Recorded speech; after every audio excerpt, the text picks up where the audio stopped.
రెండవ సాధారణ ఎన్నికలు స్థానిక సంస్థల నేపథ్యంలో జిల్లాలో పకడ్బందీ బందోబస్తు చేస్తున్నట్టు మెదక్ జిల్లా ఎస్పీ దేవులపల్లి శ్రీనివాసరావు తెలిపారు.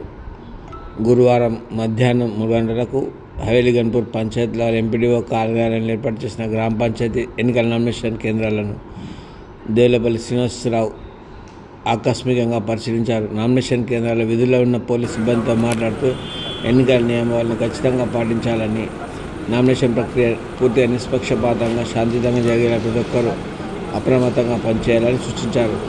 ప్రజల భద్రత, పారదర్శకత వాతావరణం కల్పించడం ప్రతి పోలీసు సిబ్బందిపై ఉందని ముఖ్య బాధ్యత అన్నారు.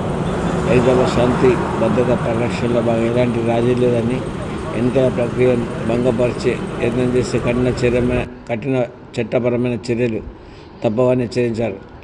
జిల్లాలో సెన్సిటివ్ గ్రామాలపై ప్రత్యేక నిఘా ఏర్పాటు చేసినట్లు, ప్రతి పోలింగ్ కేంద్రంలో పకడ్బందీ బందోబస్తు, పెట్రోలింగ్, క్విక్ రెస్పాన్స్ టీంలను సిద్ధంగా ఉంచినట్లు ఎస్పీ తెలిపారు. అలాగే ఎన్నికల సందర్భంగా అక్రమ డబ్బు, మద్యం పంపిణీ, బెదిరింపులు, ప్రలోభ లాంటి ఘటన చూసిన వెంటనే సమాచారం ఇవ్వాలని అన్నారు.